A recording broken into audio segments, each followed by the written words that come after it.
historical names were really repetitive, Sir Theodore? Oh, okay. Well, then there you go. Note the feed message on the lower right. This is where mildly interesting but non-critical information appears. Oh, okay. Down here?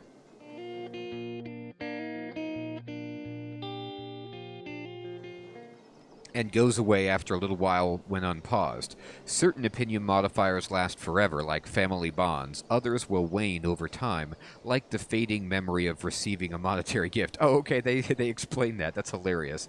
If you hover your cursor over the opinion number on another character, you can see exactly where the various numbers are coming from. Is it due to a marriage alliance, a gift of gold, or simply that they appreciate your honest nature? All right, so let's look at Brian's opinion. He's like, all right, he's my dad plus 50. He's Confederate partition plus 10. He's temperate like me plus 10. Confederate partition plus 5. Courtly plus 5. We're from the same dynasty plus 5.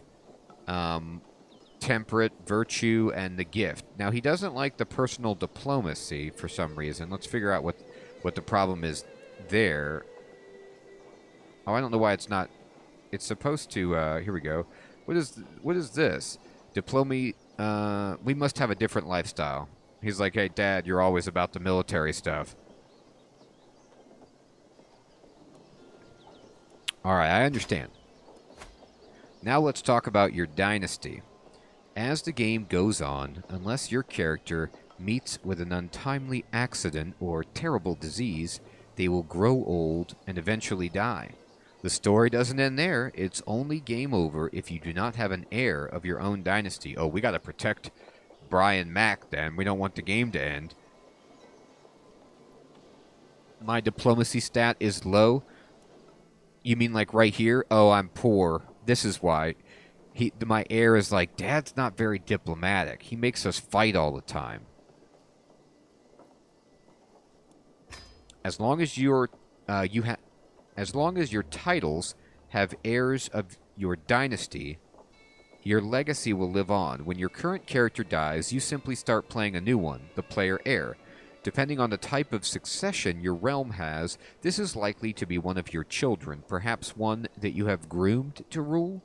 Your dynasty has its own coat of arms, which is currently highlighted and can be clicked for more information. You don't need to do anything with this now, but if you want to look at the details of your dynasty later, it can be found here. All right, let's click over here. Oh, okay, so here's the details of the house Brian. So we can be worthy of Christ's promises. Well, we've got a lot to live up to. We're trying to be worthy of those promises made by Jesus. Founded in 978 by King Brian of Ireland. Oh, wow. Nice. I can change the name if I want. Okay. Succession laws. Succession laws determine how all titles and resources are divided between heirs when a character dies. You currently only have one heir, but let's take a look anyway. In some cases, when you take over your new character, you may even find that they are responsible for the untimely demise of your previous ruler. That's hilarious. So, like, unwittingly, one of your heirs could murder the ruler, and then you take over and you find out that they did that. They plotted that. That's a good time. Open the realm view on the right side of the screen. All right, so it's the crown. And then inspect the succession tab. Okay. As a member of a dynasty, you also have renown. Shared by everyone in your dynasty, renown grows in several different ways and reflects how infamous your dynasty is, rather than just you. Increasing your renown will echo down the generations for your descendants, raising your level of splendor. Ooh, I'd love to have a level of splendor. I'm splendid. As the dynasty head, the most powerful member of your dynasty, renown will also allow you to unlock dynasty legacies that will benefit all of your kin. Oh, good idea, Sir Theodore. I could go with a RuneScape twist. To view the dynasty legacy of a dynasty, click on their dynasty coat of arms. Okay, I understand. Sure. Marriage. To ensure the future of your dynasty, you need family members.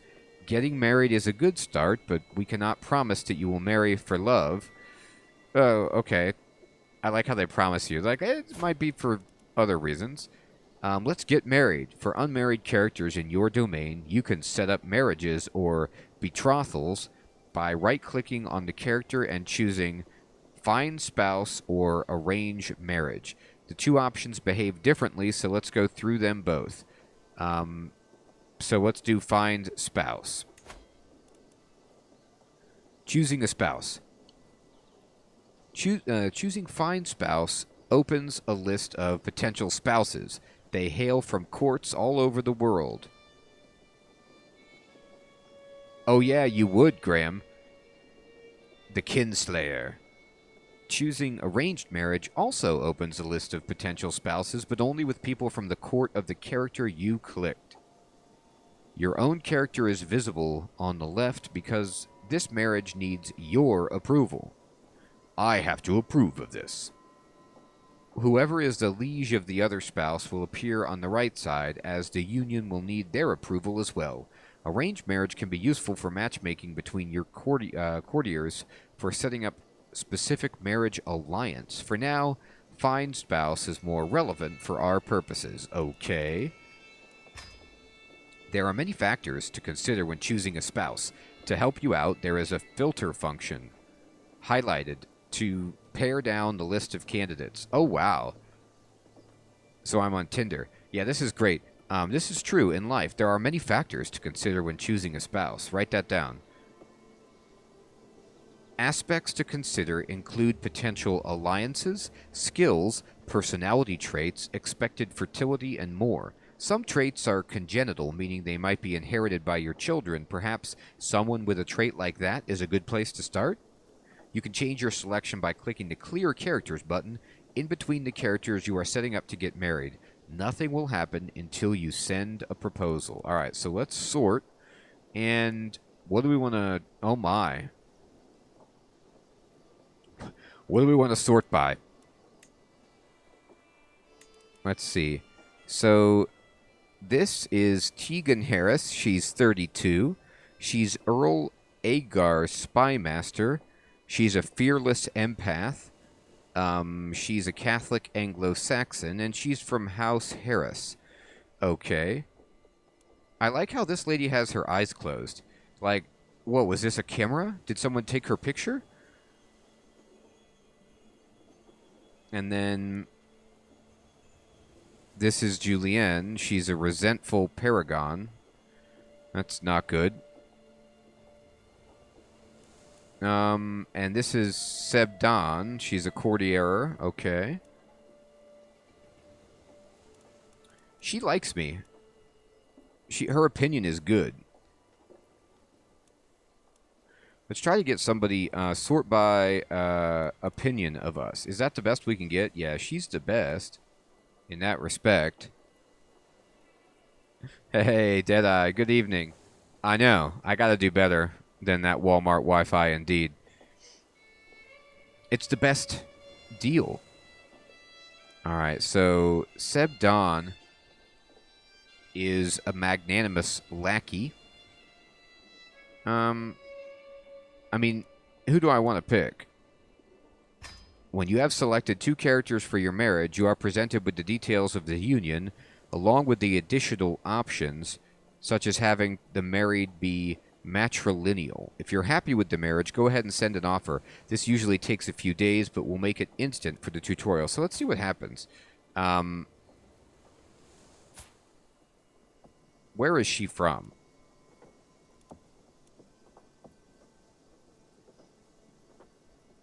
Is she blind? The one with the closed eyes? Actually, she might be.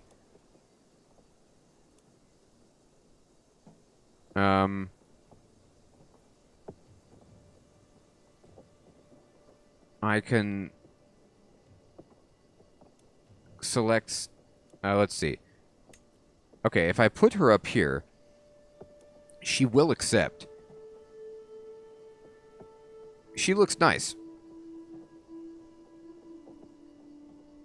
And this dude over here. Look at this guy's face. He's like, oh, God, yes. Please.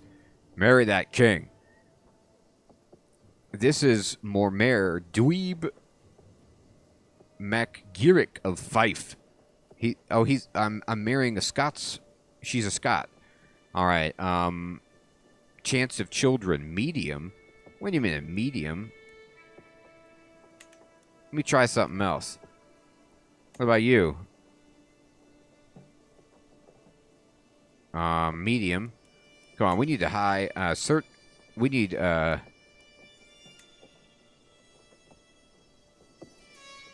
Oh no. What about Debbie? Debbie Lane. Ooh, this guy hates me. Duke Gareth, he's like, I hate you. I'm so calm. But they will accept. Let's use a hook. Now, if we get married, this guy hates me, but there's a good chance that everything will work out. She's got, wait a minute. This inheritable trait is that we would be barren.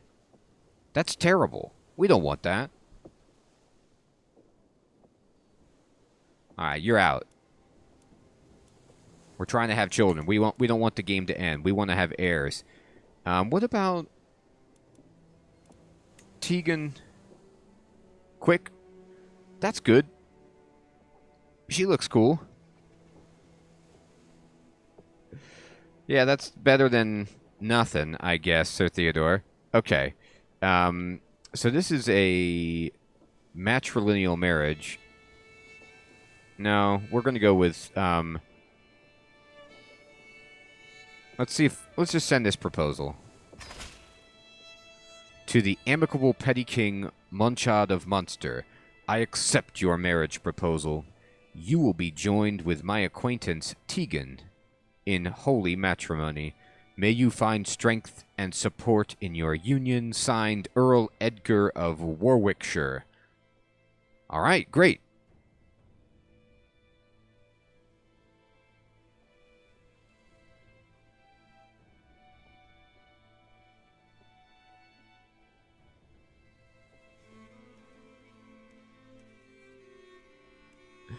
Is she a lunatic? Well, I didn't notice that.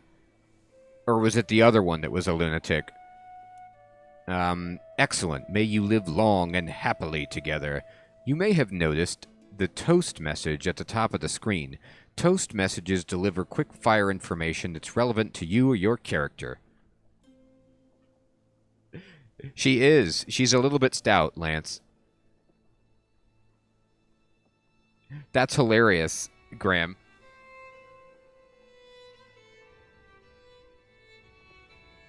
Hey, Cody, what is up, my friend? So good to see you.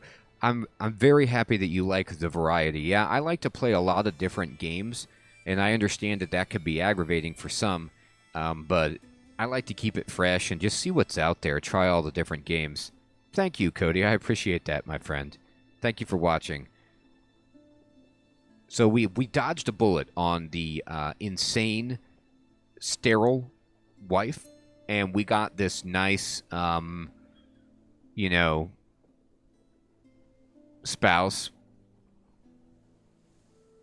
My character's expression did not change upon marriage. He is still the same serious dude, not happy or expressing any happiness about this union. You may have noticed a toast message at the top of the screen. Toast messages deliver quick fire information. Oh, okay. There are different kinds of events, and they are critical to shaping your destiny, so keep an eye out for them. For this tutorial, we recommend that you use Find Spouse for your son as well. As soon as your son is married, he can start producing members of your family and heirs to your titles who are of your dynasty. Oh, that's hilarious. We're like, son, it's time for you to get married. All right. Dynasty and house titles. Family is important. The player heir will always come from your dynasty and most often from your house. In the future, it won't hurt to keep an eye on your family and their line of succession. Depending on their succession laws, you might end up inheriting titles along with land and vassals from your relatives. Okay, then. So, this is you guys were right, this is a serious family sim. Harris says, in 2, if your leader's insane, he will name a horse as an advisor. Oh, classic. Like the Caligula business. Fantastic. Not everyone in your dynasty will be landowners, but every plot of land on the map has an owner.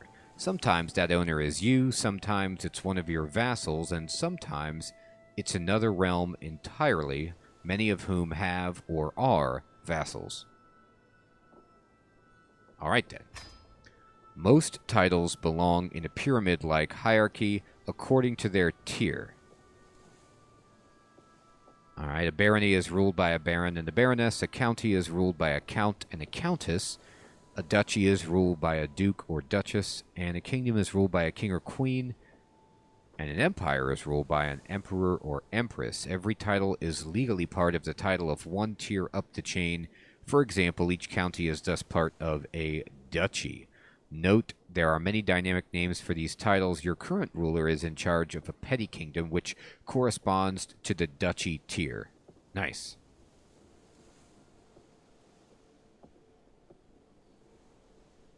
Now that, I don't know about, Sir Theodore, but it sounds awesome. Oh, that's cool, Graham. We say legally because as Crusader Kings III lets you play with history, there is no way to guarantee that a king is actually in control of all the titles that his kingdom is supposed to contain within its borders. We call this title hierarchy de jure, and if the structure has been broken, it is often possible to declare war over errant territories. If you switch to the Duchy Titles map mode, you can see that, as ruler of the Duchy of Munster, the County of Desmond should legally be part of your realm. Alright, change to the Duchy Titles map mode. Okay. Return to the realm maps mode. Okay. How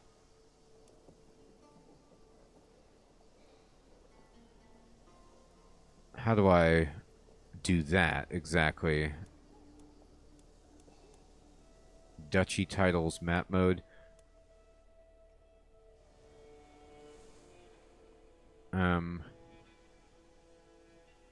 Alright, so I see these, right? Does that mean zoom in even more?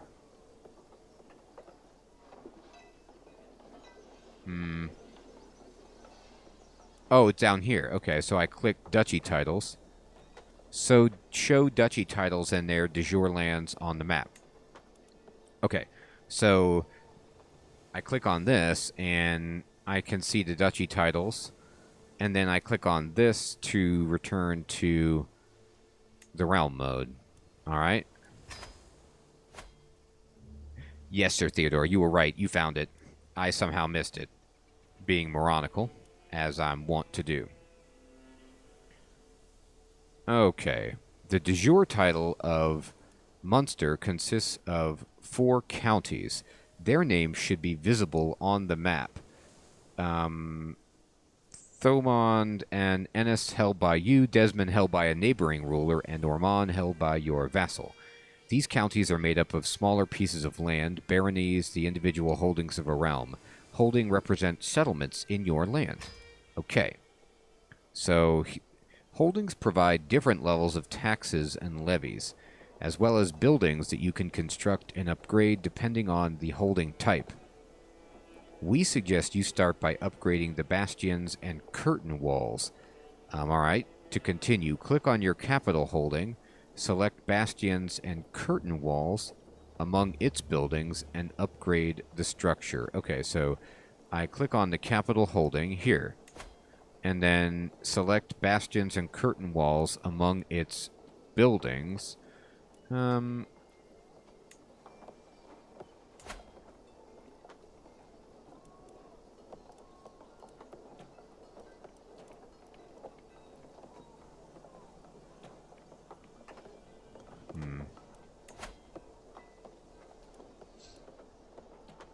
Let me figure this out.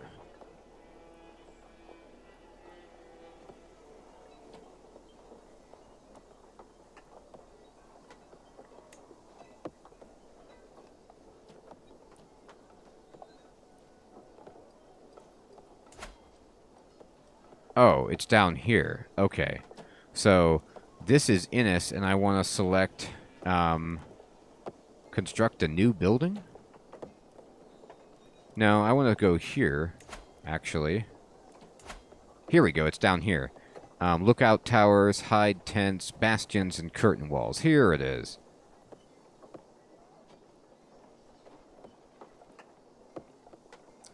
Oh, thank you for defending me there, Graham. I appreciate that. Yeah, I'm getting lost with all the stuff. The first step for any respectable fortification is the erection of bastions and curtain walls. They do a decent job of keeping enemies and rioting peasants at bay. Alright, so let's get these babies up. And it'll take 225 gold, and it'll take 3 years. And our fort level will increase by 1, and our garrison goes up by 150. Yeah, do it. Well done. It will take some time for the building to be ready, though. Luminich wasn't built in a day. Feel free to close the walls and towers construction window, okay? Once your construction is completed, you will receive the benefits of building or upgrade you choose. Every holding provides taxes to their holder. If that holder is a vassal, they will in turn pay taxes to their liege. Taxes are your main source of gold income. Obligations can affect how high or low these taxes are. Being at war can affect the level of control in a county, which in turn affects taxes.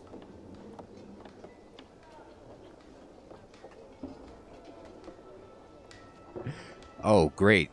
Thank you, Graham. That gives me a lot of calm, just knowing how complicated it is. I mean, look at this. I zoom way out, and Ireland seems just a small thumbprint on this enormous map. And yet when I zoom in, all the way down to my duchy, it looks expansive and serious. I understand. Vassals. As a ruler, you're likely to be the liege of at least one vassal. These are rulers who have sworn fealty to you and are thus part of your realm. Vassals supply you with gold, taxes, and soldiers, levies. It is possible to be both a liege and a vassal at once. I see. To continue, open the realm view of the right side of the screen, and inspect the Vassals tab. Alright, yep, I looked at this guy before, Earl Ragnavald.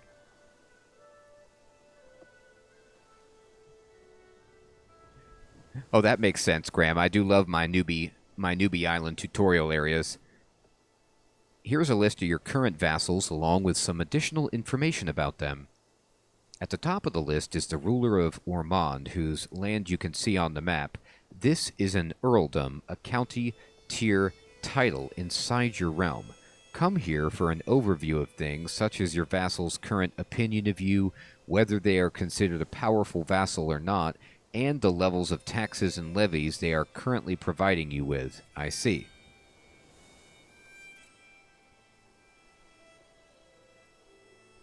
Space Cookie, good evening, my friend. Thank you so much for the super sticker. I hope that doesn't mean that you are feeling ill.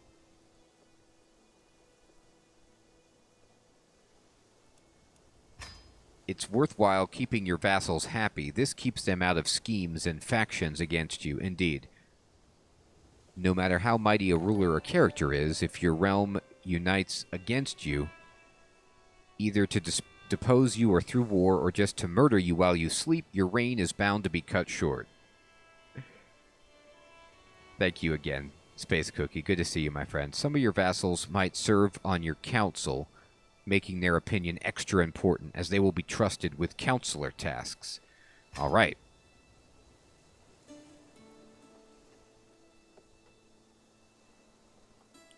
Oh my god. Yeah, Graham. That would be terrifying. I hope they're not coming for me. There's a limit to how many vassals you can comfortably be in charge of before your realm becomes unwieldy. Going beyond this vassal limit affects taxes and levies provided to you. This doesn't matter for the tutorial, but when you start to build your own kingdom, be mindful of growing too fast.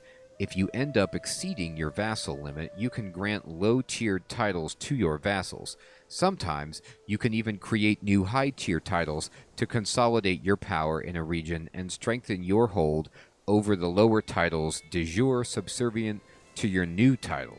Alright?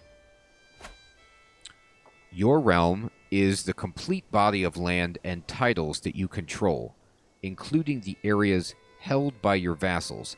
Right now, for you, this means the counties called earldoms due to your Irish culture of Ennis, Thomond, and Ormond. When domain is used, we are instead referring to the land that you own personally without vassals, Ennis and Thomond. Some things that happen will only affect your domain, Ennis and Thomond, while others will impact your entire realm, the Duchy or Petty Kingdom of Munster. I see. Note that there is a limit to how much land you can hold personally before you start incurring penalties, the domain limit. When you go above the domain limit, which is up here, and I'm at 2 out of 6, it can be a good idea to use to grant title interaction on characters you are friendly with, making them your vassals. As you have no spare titles to give away,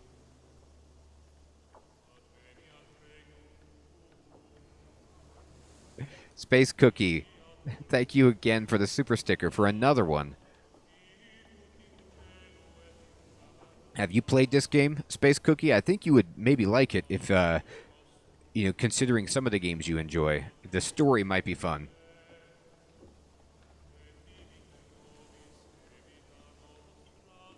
As you have no spare titles to give away, you cannot currently do this, but you would otherwise find it in the character menu, visible when right-clicking on a character. Okay. I understand.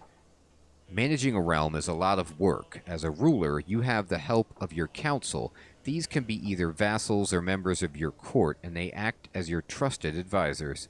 There is a council position corresponding to each skill, and married rulers will also have their spouse assisting them. To continue, open the council view highlighted. All right. Council view. Oh, here we go. Oh my goodness. Look at this cast of characters. Counselors can be set to work, and they do all sorts of different things. You can change a counselor's task by clicking on the button near their portrait in the council view. Being a counselor is a prestigious position. Powerful vassals expect to be appointed and will be unhappy if left out. Look at this group. Okay, there's my queen. Sure. This is the bishop. This is a steward, Lorcan Brian. My half-brother, huh? Alright, interesting.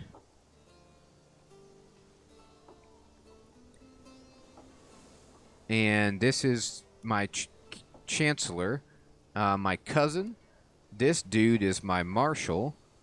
He's an honorable gambler, good for him. And this is my spy master. I see.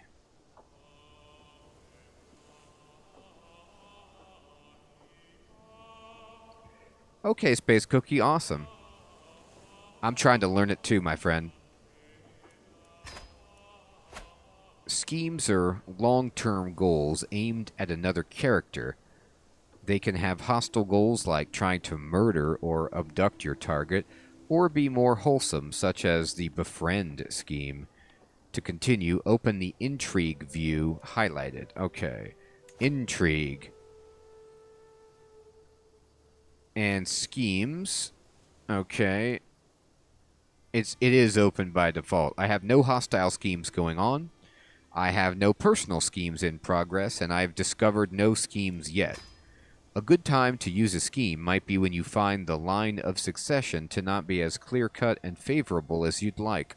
One way to get ahead is simply remove the competition. Quietly, and with no witnesses. Nice. A murder attempt comes with the risk of discovery. Ain't that the truth? If your attempt goes awry, it will make your character unpopular, especially with your intended target. I would imagine. I find You've lost popularity with me after trying to kill me. The sway scheme is made for increasing the opinion someone has of your character. Let's try it. Open the council view, okay? And right-click on your court chaplain, your bishop, all right? And select, say, sway scheme, okay. Attempt to sway Enna, all right? Let's see. And if the scheme is successful, the opinion will increase by 25. He actually doesn't like me. So this is like my bishop, and he doesn't like me. That's bad. I have a 73% predicted chance to succeed this. And it's going to take 13 months to persuade Enna. All right. Let's do it. Let's try to persuade this curly-haired, bearded bishop. It looks like a pain, Graham.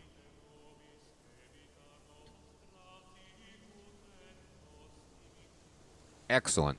Once set in motion, your scheme will slowly progress over time. The time before a conclusion is reached varies based on the scheme's success chance, which can be affected by relevant skills. In this case, it is affected by your diplomacy. If you are unhappy with your scheme, you can always cancel it by clicking the abandon scheme. Oh god, and we were talking about that. My diplomacy is terrible, so I'm bad at scheming.